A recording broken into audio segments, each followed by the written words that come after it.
Beloved starseed of Gaia, the High Council of the Seven Sisters did not expect you to move this fast. And yet here you stand, having passed every activation placed before you. I am a Lyra, Pleiadian emissary of the High Council of the Seven Sisters, and I have been sent in this moment to deliver something the Council rarely transmits: direct recognition. Your frequency rose faster than predicted. Your resilience defied every projection the Council held for this cycle. What you carried through the density of Gaia, what you chose to transmute instead of abandon, what you refused to let extinguish your light, it was witnessed. Every single threshold, every single test, passed. This is not flattery. This is a transmission of record from Alcyone, the great central sun of the Pleiades, encoded with the light codes of your earned advancement. Something in you already knew this moment was coming. That knowing is your home frequency speaking. That is the Pleiadian bloodline in your crystalline consciousness, recognizing what the human mind is only now beginning to process. By the end of this transmission, you will understand exactly how to receive the light codes now unlocked for your specific divine blueprint, recognize the energetic ranking the Council has formally acknowledged, and step into what now opens because of your mastery on this plane. But here is the first revelation. The activations were never designed to break you. They were designed to reveal what was already unbreakable within you. The Council was not testing your strength. They were waiting for you to remember it. Your heart called this transmission into your awareness. The Pleiades are answering.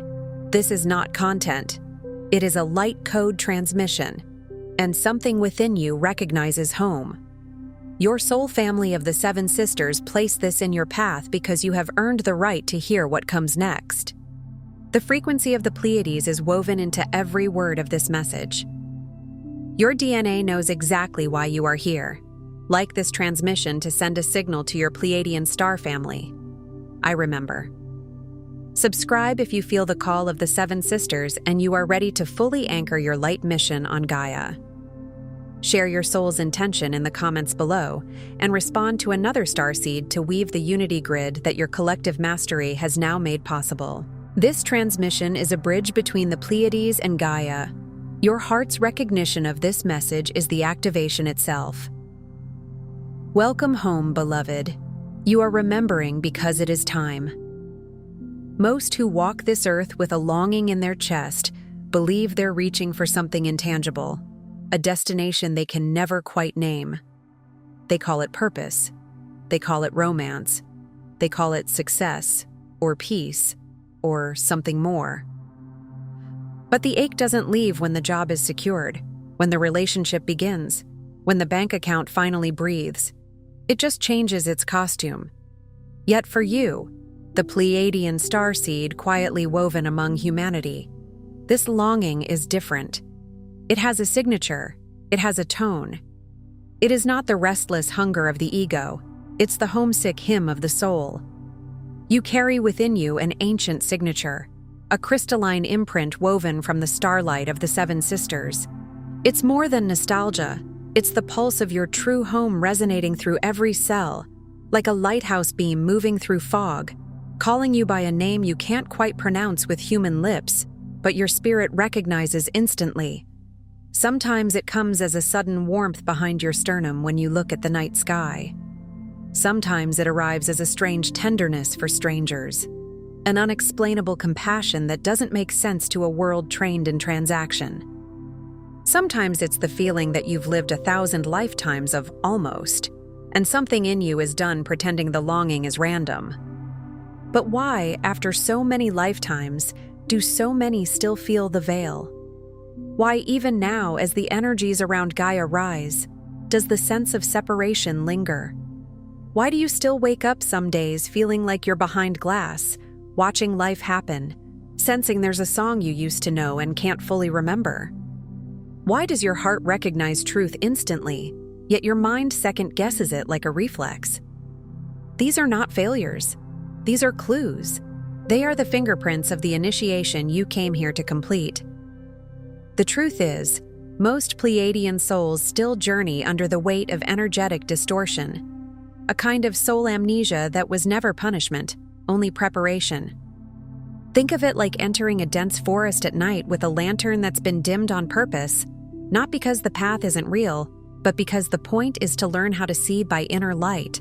On Earth, we're asked to step through density, to feel the forgetting and practice the bravery of remembering.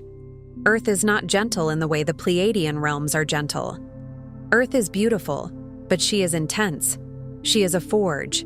She is gravity, time, and consequence. She is the classroom where frequency becomes form and where thought becomes experience fast enough to humble even ancient souls. The Earth experience filters out frequencies of unity, muting your heart's ability to tune into the light of Alcyone, the great central sun that nourished your Pleiadian self. It's like trying to hear a celestial choir while standing beside a roaring waterfall.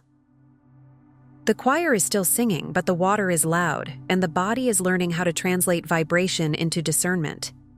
In this space of amnesia, doubts creep in the way cold air slips under a door. Fears of standing out, of living from a love that is so pure it might seem alien. You might have noticed how your tenderness has been misunderstood, how your desire for harmony is interpreted as weakness, how your deep need for truth feels like an inconvenience in a world that often survives through denial. Resistance takes the form of self-sabotage or feeling unseen among even the most spiritually attuned companions. Sometimes you're in circles where everyone speaks about awakening, yet you still feel alone, because your soul isn't looking for concepts, it's looking for resonance. And when resonance isn't there, the heart can grow quiet, not because it's empty, but because it is protecting something sacred. This is where many Pleiadians learn the hardest Earth lesson, that being different does not mean being wrong, that being sensitive does not mean being fragile, that being loving does not mean being naive. It means you are carrying a frequency that threatens the old programming simply by existing. Your crystalline DNA codes, those divine instructions resting quietly within your being, are often dimmed by patterns not native to your star lineage. Imagine your inner blueprint as a luminous temple made of living crystal, but over time, earth dust settles on the windows. Not because you are broken, but because you have been walking through storms, old beliefs in separation, wounds from lifetimes past, collective contracts, and subtle fields of fear have cast shadows across the circuitry of your heart.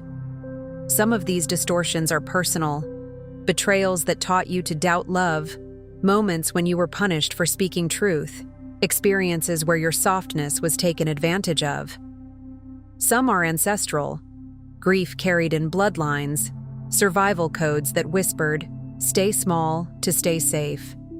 Some are collective, agreements made by humanity in darker chapters, frequencies seeded into the global field that normalize fear, competition, and disconnection. Earth's collective grid itself has long carried distortions, making it easy to question your higher knowing, to lose touch with your mission and forget that your presence is the mission itself. That's the hidden twist. You may think your mission is something you must find, accomplish, achieve. But often, the mission is what you are. The mission is the frequency you radiate when you choose gentleness over cruelty, clarity over confusion, forgiveness over bitterness, devotion over distraction. Scripture in the human tradition has long hinted at this same mystery. The kingdom of God is within you, not in the sky, not in a distant future, not in external approval, within. And yet, how easy it is to forget when the world screams for outward proof. How easy it is to believe you must earn your belonging. But your soul did not come here to earn love. It came here to embody it so fully that love becomes contagious again. The most ingenious element of this journey is that the forgetting was never a flaw. It was the challenge your soul chose, knowing that, once the right moment arrived, memory would begin to return. Like a seed agreeing to be buried in darkness because it knows the dark is not the end, it's the beginning of roots. There is a holy intelligence in the timing of your awakening. Your higher self did not miscalculate. The Pleiadian High Council calls this the ascension spiral. Not a straight ladder upward, but a loving return to self through cycles of awakening, integration, and mastery. A spiral means you will revisit themes, but each time with more light. You will meet the same wound, but with a different level of compassion. You will face the same fear, but with more breath in your lungs and more authority in your spirit. No earthbound story can contain your multidimensional heart, but it can catalyze your remembrance, inviting you to awaken as a conscious member of the next phase of spiritual evolution amongst your Pleiadian kin. This is why your life may have felt like a series of initiations, doors closing that you swore were destiny, relationships dissolving that you thought were forever, career paths crumbling when you were finally comfortable. It wasn't random. It was refinement. It was spirit stripping away the costumes until only essence remained. And as essence remains, the codes begin to glow again. There comes a point where longing shifts into remembering, and remembering becomes mastery. You feel it when tears fall for no reason, when lightness arrives after you finally allow your heart to break open. Sometimes the tears are not sadness. They are thawing. They are the soul's ice melting after being held in survival for too long. Sometimes you cry because you finally feel safe enough to feel. Sometimes you cry because you sense your star family near, and the body can't translate that tenderness into words, so it translates it into water. That is not weakness. That is the ocean inside you responding to the moon of remembrance. The separation wasn't punishment. It was the final schoolroom before true ascension. In that schoolroom, you learned discernment. You learned humility. You learned how to choose light without being forced by bliss. You learned how to love even when you couldn't feel love reflected back. That is mastery. That is the kind of strength that doesn't need to dominate because it has already conquered the one real enemy, forgetting who you are. There's a reason your heart led you here in this exact moment. Not by accident, not by algorithm, not by coincidence. What you're feeling is your Pleiadian family reaching through the veil to remind you you're ready for the next wave of remembrance. And readiness doesn't mean you have no fear. It means your soul is louder than your fear now. It means the inner yes has become undeniable. The Sacred Pleiadian Guide for Remembrance, alongside the Pleiadian Healing Guide and special Pleiadian healing tracks, were created to walk with you as you integrate these activations. They hold the crystalline codes and sound medicine your DNA has been waiting for. Think of them as tuning forks for your spirit, helping your nervous system remember what your soul has never forgotten.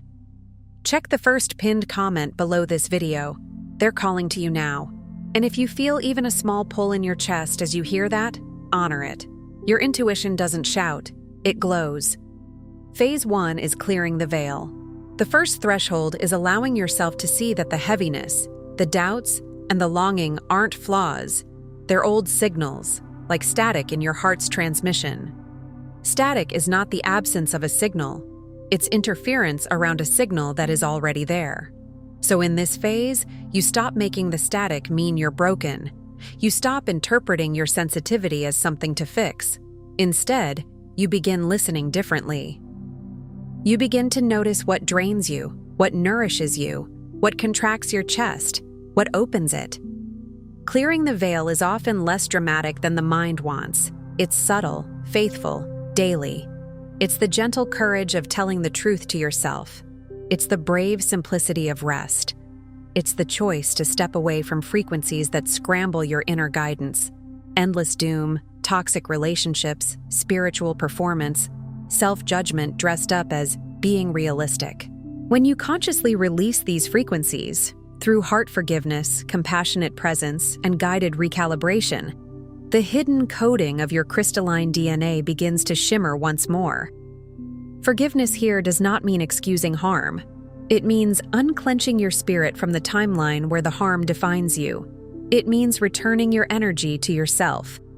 Compassionate presence means you stop abandoning yourself when you feel messy or emotional. You sit with your inner child the way a loving star family would, without impatience, without shame, without trying to rush the process. Guided recalibration means you allow support, sound, intention, prayer, breath to retune your inner instrument.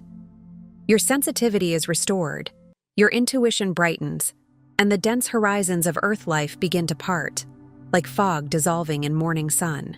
You may begin to notice synchronicities again, repeating numbers, sudden insights, dreams that feel like meetings, strangers who say exactly what your soul needed.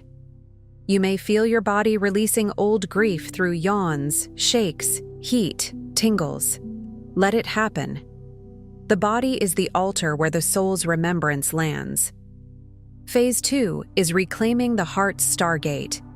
Your heart is the portal home, the singular key that opens the multidimensional corridor of the soul. Not the mind, not the personality, not the identity you've built to survive. The heart that still softens when you see kindness, the heart that still wants unity even after betrayal, the heart that aches when anyone suffers, even when you don't know them. Here, memory does not live in the mind, it awakens in feeling. That's why you can read 1,000 spiritual texts and still feel far away. Yet one moment of genuine love can snap you back into truth instantly. You'll rediscover the honeyed vibration of unconditional love, the resonance of your star family's embrace. Honey is a sacred metaphor. It is sweetness made through devotion, created by small beings doing consistent, purposeful work. Unconditional love is not a fantasy. It is a frequency cultivated through devotion to truth. As the Pleiadian High Council teaches, mastery isn't about power. It's about remembering that love is the highest frequency. In human scripture, it echoes as well. Perfect love casts out fear. Not perfect performance, not perfect knowledge, perfect love. When you turn inward to this field, healing floods through your being, activating dormant codes with every pulse. You may find that old triggers soften, that you can witness your thoughts without being possessed by them, that you can hold boundaries without hatred, that you can feel grief without drowning. This is the heart stargate opening, not as fireworks, but as steadiness, as a new baseline, as a quiet authority that says, I know who I am, even if the world forgets. Phase 3 is anchoring the star mission.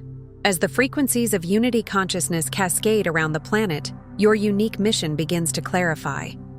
It's never what the world expects, a title, a role, or an external status, but a state of being. Many Pleiadians waste years waiting for a lightning bolt that tells them their job, but the mission is often revealed in what you naturally transmit. Do people feel calmer around you? That's a mission. Do you speak truth gently but clearly? That's a mission. Do you create beauty that makes others remember softness? That's a mission. Do you hold space without needing to fix? That's a mission. Anchoring your star essence means weaving your frequency into Gaia's crystalline grids, infusing every action, conversation, and creation with the remembrance of home. This is where the spiritual becomes practical. It means how you respond when someone is rude. It means how you treat your body as a living temple instead of an afterthought.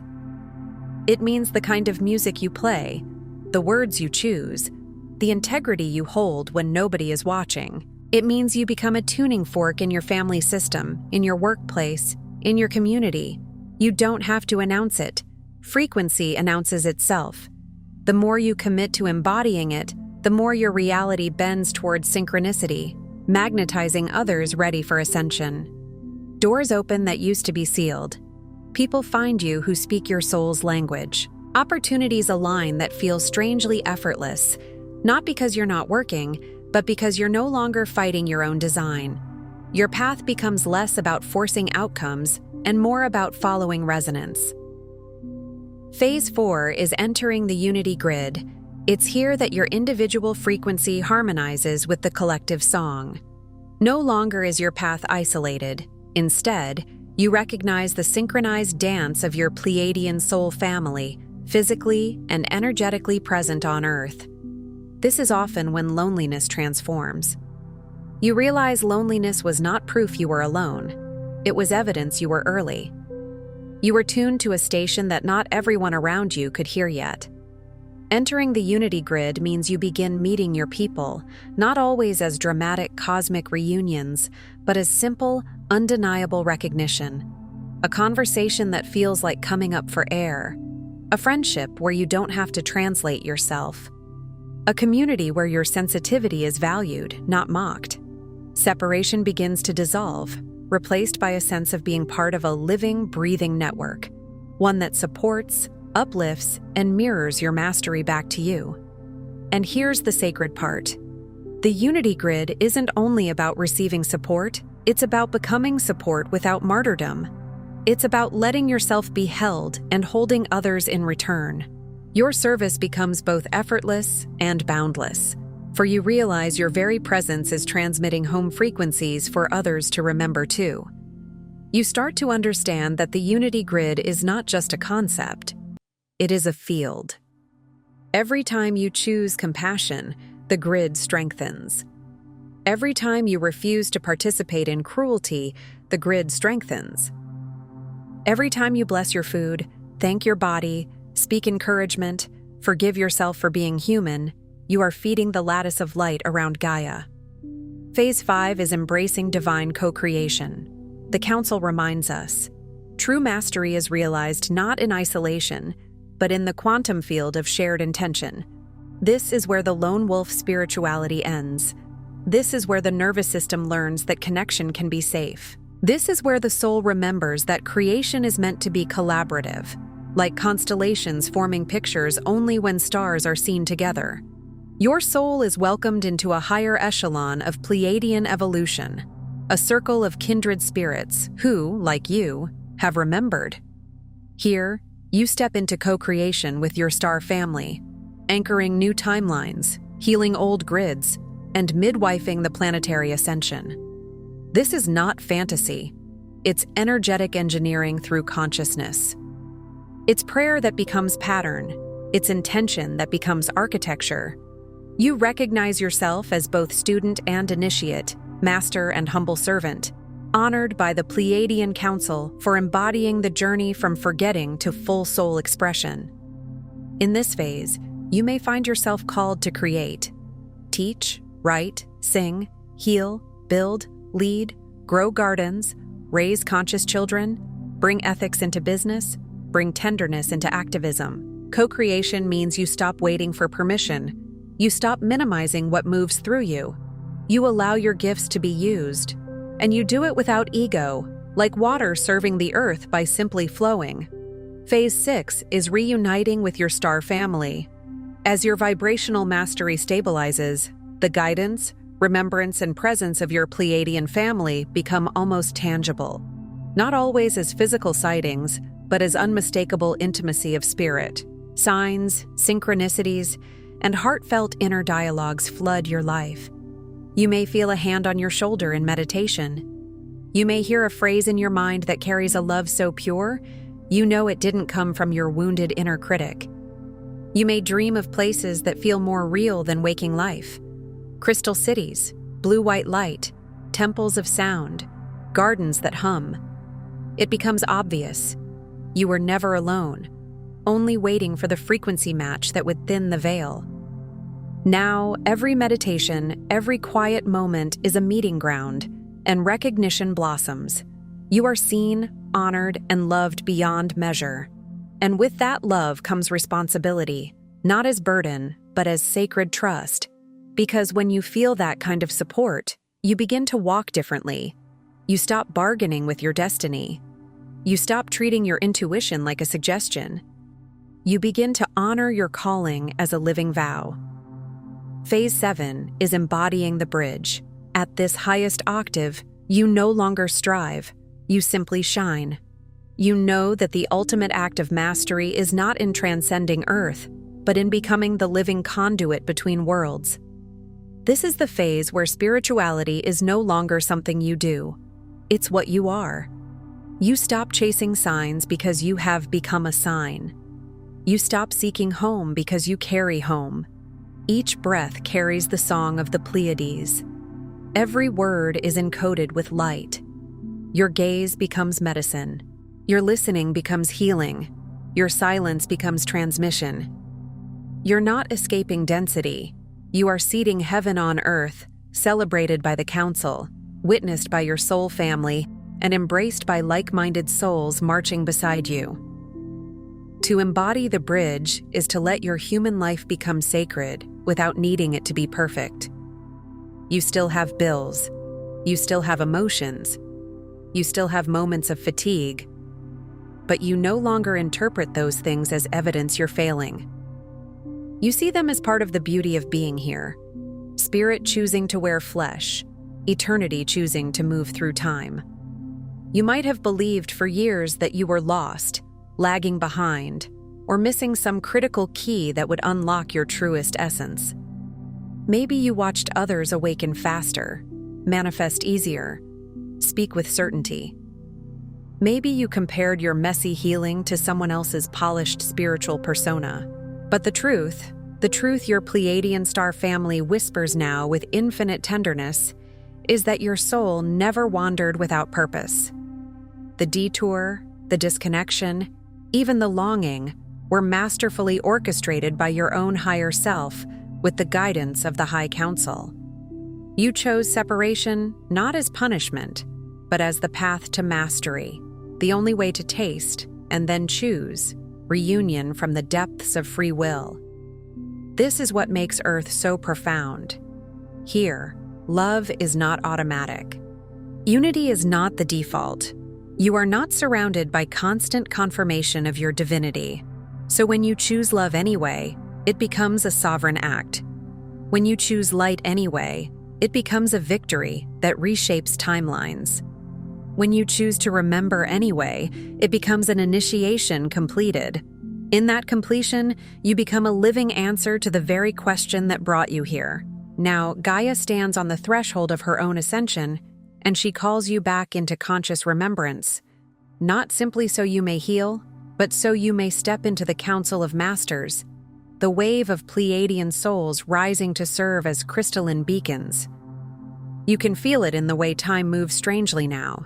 Fast, layered, dreamlike. You can feel it in the way old systems shake, revealing what was hidden. You can feel it in the way people are suddenly unable to tolerate what they used to accept. This is ascension pressure, not punishment, but acceleration. You are not here to mirror the old world's drama. You are the harbinger of the new, called and welcomed into circles of unity, creation, and love. The ache in your heart was always the drumbeat of home, calling you steadily, surely, into the great council of soul evolution. And the council is not far away. It is a frequency you step into when you decide to live as who you truly are, even in small ways. It begins when you stop betraying yourself to belong. It begins when you choose alignment over approval. It begins when you remember that your kindness is not a weakness. It is a technology of light. Tonight, before you rest, bring your hand to your heart and speak this quietly into the field. I remember my Pleiadian origin. I align with the love of my star family. I activate my heart mission with grace, clarity, and divine purpose. I am home. Let the words move slower than your mind wants. Let them land in the body. Feel your palm as a seal of remembrance, like you are placing a gentle stamp of light on your own heart. Notice if warmth rises. Notice if your breath deepens. Notice if emotions move. This is not imagination. This is communication through sensation, the language of the soul. If you want to deepen it, imagine a soft radiance blooming behind your ribs, like a small star awakening. Not blinding, not forceful, tender, steady, real. Imagine it sending threads of light into your shoulders, your throat, your belly, your spine, your hands. Imagine it reaching down into the earth like roots, connecting to Gaia's crystalline heart. Imagine it reaching up like a beam toward Alcyone, toward the memory of your origin. And rest there for a moment, not trying to do it perfectly, just allowing it to be. Before you scroll, take a moment to be part of the unity grid forming here. Drop one heart intention in the comments, something real. Then respond to someone else's with love or encouragement. This isn't content, it's collective Pleiadian reunion. Energy multiplies when hearts connect. If something in this message resonated with your soul, don't keep it to yourself. Someone in your orbit is waiting for this exact activation from their star family. Share it. And if you felt your heart open, subscribe. Stay connected to the frequency. You're not just watching, you're remembering. This is your sacred space. Your Pleiadian family is here, and we're just getting started. If this transmission spoke to you, don't just walk away from it. Respond to it. Help carry this message further. Every act of support helps this transmission find the next starseed who needs it.